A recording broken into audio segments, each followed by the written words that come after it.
कई लोग कहते ज़्यादा नहीं महाराज, हमको ज़्यादा रोज वाले नहीं, कभी कभी कोई एक आधा घूंट ले लिया, किसी की शादी में चले गए तो एक आधा घूंट ले लिया। हमारा थोड़ा सा और रियल एस्टेट का व्यवसाय है तो अफसरों के साथ थोड़ी लाइजनिंग करनी पड़ती है, तो उनको प्रसन्न करने के लिए एक आधा घूंट ले लेते हैं।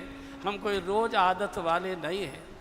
ये जरा सा एक घूंट सारे परिवार को अंधेरे गड्ढे में डुबो देता है। इसलिए बड़ी बुराई को मिटाना सरल होता है, लेकिन जो हमारे गर्भ में पल रही है उसको पहले तो पहचानना और उसको मिटाना ये बहुत कठिन है, बहुत कठिन है, बहुत कठिन।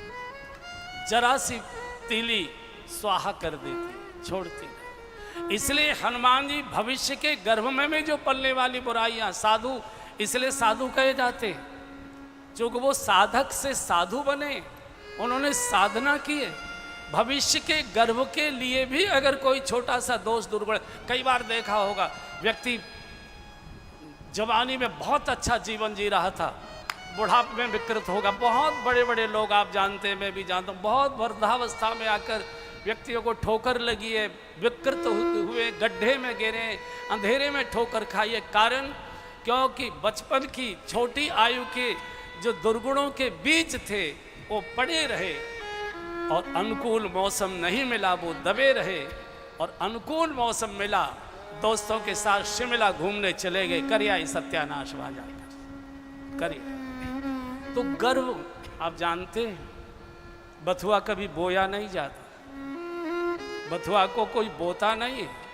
और पूरे साल खेत में पानी दीजिए, खाद लगाइए, बथुआ नहीं दिखाई देगा। लेकिन जैसे ही दिवाली वाला कार्तिक मौसम शुरू हो जाएगा, खेत में बथुआ निकलना शुरू हो जाता है।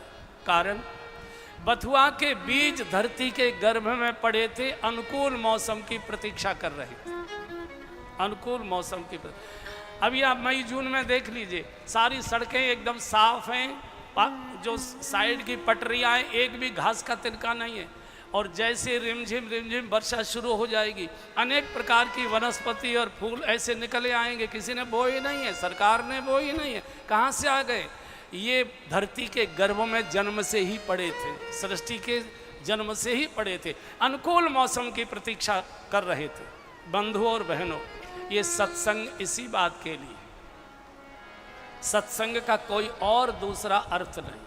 सत्संग का अर्थ है कि जो हमारे शरीर के भीतर मन, बुद्धि और हृदय के गुफा में जो शुभ और अशुभ और दोनों साथ साथ आते हैं।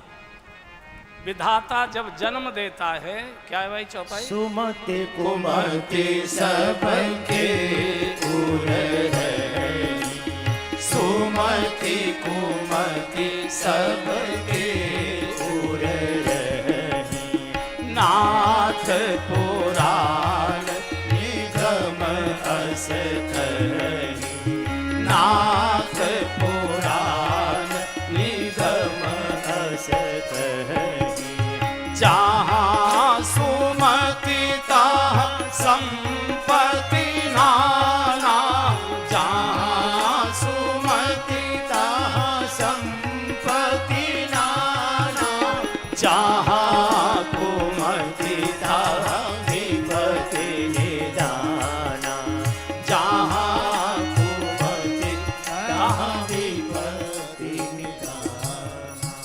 जितने सद्गुण एक सिद्ध पुरुष में होते हैं बंधुओं, उतने ही सद्गुण एक दुष्प्रवृत्ति के व्यक्ति के अंदर भी होते हैं।